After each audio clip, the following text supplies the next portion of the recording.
Bom, pessoal, bom dia.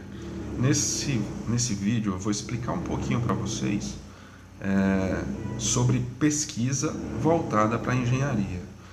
Então, eu vou tratar de um estudo de caso sobre pesquisa científica, em que eu desenvolvi o meu trabalho, né? Lógico, eu vou usar a minha experiência relacionada com o meu trabalho, para ajudar os colegas aí a desenvolverem também as suas pesquisas com os alunos.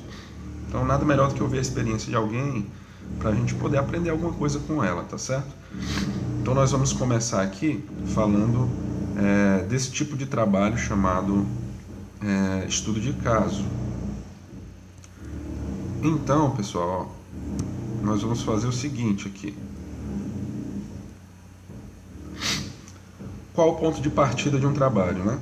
Então, primeiro é bom conversar com o aluno, né? O seu orientando, para saber o que ele gostaria de pesquisar, lógico, dentro daqueles assuntos que você se colocou como orientador, né? Porque se você não puder ajudar o aluno, a orientação não vai ser bem sucedida. Então, dentro daqueles temas, né? O aluno lhe escolheu como orientador, porque dentro daqueles temas que você pode orientar, ele escolheu um. Então, verificar com ele o que ele gostaria de pesquisar, que ele vai ter que ler bastante sobre isso, né? E que ele também vai ficar orgulhoso ao comentar, ao fazer um trabalho sobre aquilo ali. Tá certo? Esse é o ponto de partida. Então, definir com o aluno o tema. O tema é algo bem amplo, né? Então, por exemplo, Smart Grid, por exemplo, máquinas elétricas, por exemplo, inteligência computacional, né? São temas. Então, que tema o aluno quer pesquisar e que você tem condições de orientar? Então, chegou nesse tema, ótimo, primeiro passo concluído. Depois tem que escolher um problema, né? Então, um problema dentro daquele tema. O orientador pode ajudar nisso aí. Porque o orientador conhece o tema, então ele sabe os problemas que podem ser levantados a partir daquele tema, né? No caso de o aluno o aluno não saber e nem o orientador conseguir ajudar, aí o aluno vai demorar mais tempo para escolher um problema, porque ele vai ter que coletar muitos artigos daquele tema, ver os problemas que estão sendo pesquisados ali, trabalhados, e escolher um. Isso leva bastante trabalho. E aí tem que se fazer uma pesquisa ampla de publicações sobre isso, né? No meu mestrado eu fiz isso, sabe? Porque eu fui para um tema onde eu não tinha orientadores dentro daquele tema. Então eu tive que realmente fazer um levantamento bibliográfico enorme, né, sobre o tema, para ali eu escolher o problema que eu queria trabalhar dentro daquele tema. No nosso caso das orientações dos alunos de TCC é mais simples, porque a gente já sabe o tema, o orientador sabe o tema, o aluno que escolheu o orientador também, né? E aí o orientador vai orientar com relação ao problema a ser trabalhado dentro daquele tema. Mas isso não vai tirar do aluno a necessidade de fazer uma pesquisa ampla de publicações, tá certo? Então, isso aqui é muito necessário, uma pesquisa ampla de publicações, até porque o aluno vai ter que escrever os capítulos iniciais do trabalho dele, tá certo? Então, é importante que ele faça essa pesquisa já desse tema e desse problema. Isso a gente chama de levantamento bibliográfico. Então, o levantamento bibliográfico é fundamental aí para o aluno se apropriar desse tema e desse problema. Então, com esse levantamento a gente percebe, né, estudando o tema, as linhas de pesquisa que o pessoal está trabalhando, quais são os problemas mais abordados, as maneiras de atacar esses problemas. Isso aqui eu dou uma atenção para isso. Por quê? Porque isso aqui diz respeito à metodologia do trabalho. Então, a gente vendo como os outros pesquisadores daquele tema, daquele problema, como eles fazem para atacar o problema, isso aí nos dá dicas de como deve ser a nossa metodologia para atacar também problemas semelhantes. Então, a metodologia fica mais clara a partir do levantamento bibliográfico. Então, qual metodologia utilizar? Tá certo? Ok. Então, definido o problema, a gente faz uma pergunta de partida. Por exemplo, eu estou orientando um aluno, né, que queria trabalhar sobre o tema máquinas elétricas. E aí delimitamos mais para motores, né? O tema. Então, motores elétricos. Aí delimitamos mais ainda para o problema da operação do motor em subtensão, né? Que é um problema comum das indústrias. Às vezes você tem os motores distantes do transformador, né? Distante da subestação, e aí você pode ter ali uma queda de tensão. Então a gente vai trabalhar aquilo ali. Então, como o motor se comporta em condições de subtensão? Isso é uma pergunta de partida. Então, vocês viram aí, tema, problema, pergunta de partida. Então, a pergunta tem que ser simples e clara, tem que ser precisa, tem que ser realista, tem que ser capaz de ser resolvida e respondida pelo aluno, e tem que ser execuível, né? Ou seja, a gente tem que ter condições financeiras e de tempo para trabalhar, porque a gente tem aí 2 semestres para trabalhar o TCC com o aluno, tá certo?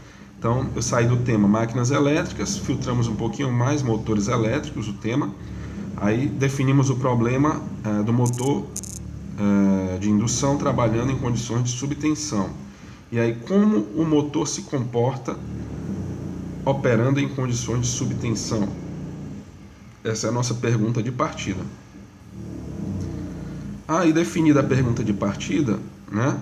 Meu problema, aí a gente já tem um novo mundo da pesquisa. A gente pode pesquisar mais objetivamente sobre outras pessoas que pesquisaram esse tema. A gente consegue direcionar os nossos esforços, canalizar os esforços, né, no caso o aluno, para pesquisar sobre isso. Então ele vai lá no escolar do Google, né, e vai colocar lá o motor de indução em subtensão, vai poder pesquisar lá o que é subtensão em termos de qualidade de energia. E aí já vai começar a poder escrever seu trabalho de pesquisa. Ok, e quais são os objetivos? Né? Você tem que ser mais específico, né? Para poder direcionar a parte prática do trabalho. Então, quais são os objetivos?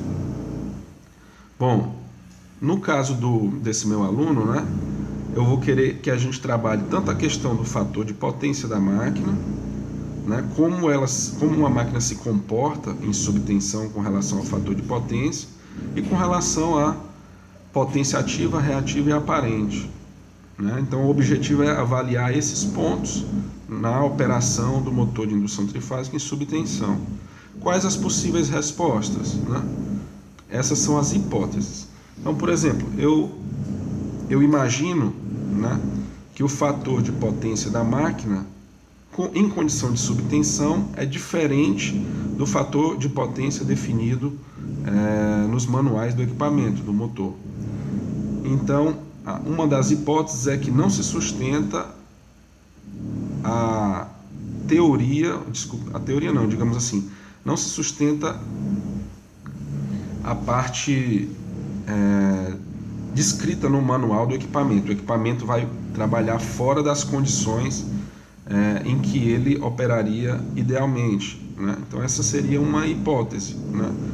Pode ser que não, pode ser que em subtensão ele ainda respeite aqueles limites que o fabricante garante que ele vai operar, mas a gente não sabe. Então na minha hipótese, o motor vai perder rendimento, o motor vai ter um fator de potência alterado, e a gente vai ter que investigar isso. Então a minha hipótese é de que as características de fábrica da máquina não vão ser respeitadas. Essa é uma hipótese.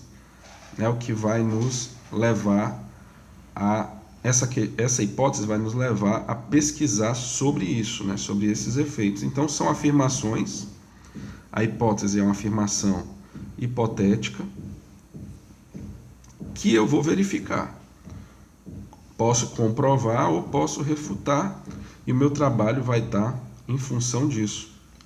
Então, com essas possíveis perguntas, essas possíveis respostas, né, a gente precisa aí de uma metodologia e uma fundamentação. Isso é que o aluno vai precisar fazer no TCC 1, né? Então, como é que ele vai saber a fundamentação? No caso desse meu aluno, a gente vai trabalhar com o motor de indução trifásico, com a condição de subtensão. Então, ele vai fundamentar o trabalho dele na teoria do MIT, do motor de indução trifásico, e na na legislação relacionada com a qualidade de energia, né, voltada para subtensão. Quais são esses limites de subtensão? Né? Quem regulamenta essa subtensão? Aonde está descrito o que é a subtensão para um motor? Né? Então, vai ser uma pesquisa qual e quant, né? Porque eu vou ter quantitativamente dados em que eu vou extrair aí qualitativamente informações. Os dados, nós vamos fazer a simulação em laboratório e vamos testar essas hipóteses em laboratório com o motor que nós temos lá, motor de indução trifásico. Aqui a gente já tem um esboço do trabalho, tá certo? Então eu vou ter capítulo 1, introdução e metodologia, já dá para dizer como a gente vai fazer esse trabalho. E a fundamentação, que é a parte da teoria relacionada com esse trabalho. E aí esse é o capítulo 1 e 2, tá certo? Aqui termina o capítulo 1 e 2 do trabalho. Para o capítulo 3 e 4, né, lembrando, capítulo 1 e 2, capítulo 1, introdução e metodologia.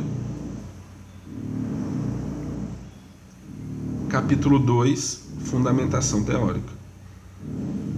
Ok, aí o aluno trabalha, elaborando bem isso aí, a gente tem o capítulo 1 e o capítulo 2 do TCC 1. Aí vai para o TCC 2, ó. No meu caso, o estudo de caso de um motor, a gente vai fazer a parte prática. Então a gente vai ensaiar exaustivamente essa máquina, para recolher todos os dados possíveis, né? Se não for um trabalho de prática, né, com o equipamento, se for, por exemplo,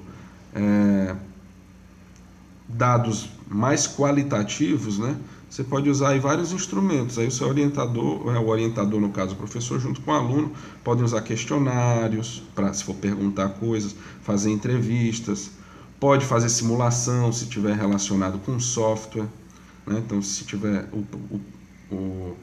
o problema, né, tiver relacionado com a abordagem por simulação, usa software aí analisa-se os dados, relaciona esses dados com o seu problema e as hipóteses que você levantou, e aí você consegue escrever o capítulo 3, né? Aqui, ó, que é a descrição da parte prática, né? Então, é a aplicação, tá certo? Então, o capítulo 3 é a aplicação prática. E no capítulo 4, ó, análise dos resultados. E o capítulo 5 pode fechar com a conclusão. Então, ó, capítulo 4, análise dos resultados da parte prática do capítulo 3 e as conclusões, né, no capítulo 5, aí, isso no TCC 2. Tá certo? Então, você pode aí melhorar ou refutar os argumentos e pode até verificar novas hipóteses, né? Você pode descobrir que poderia ter feito outras perguntas iniciais, né, que você pode incluir ou não, né, no seu trabalho. Aí você revê o que você já fez, né, porque no capítulo 3 e 4 você vai ter a parte experimental feita, e aí você vai ter que provavelmente adaptar aí o seu trabalho para que eles explique melhor esses dados que você obteve aqui.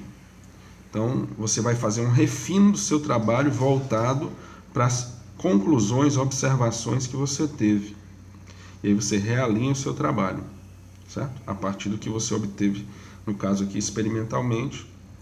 E, num caso mais drástico, talvez, se você teve alguma falha no início do trabalho, você talvez tenha que começar novamente, o que é muito raro acontecer, tá?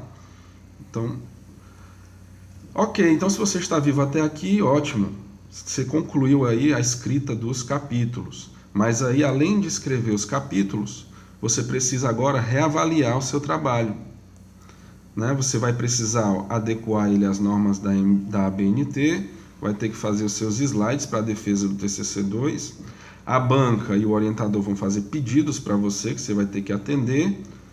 Caso você tenha interesse ou seja necessário pelo seu curso, você vai ter que preparar um artigo para publicação, defender o seu trabalho e, depois da defesa do trabalho, fazer as últimas alterações pedidas pela banca. Ok, então, bem-vindo aí ao mundo da pesquisa científica, tá certo? Isso aí é um resumo, mais ou menos, de como o professor e o aluno devem trabalhar em conjunto aí para O professor orientando, lógico, e o aluno caindo de cabeça nesse mundo da pesquisa. Tem que se dedicar, tem que ler, tá certo? Tem que pesquisar bastante, não pode depender do orientador para nada além da orientação, né? O orientador não tem que escrever capítulo para aluno, o orientador não tem que corrigir a parte de português, a não ser que ele consiga, tenha tempo para isso, né?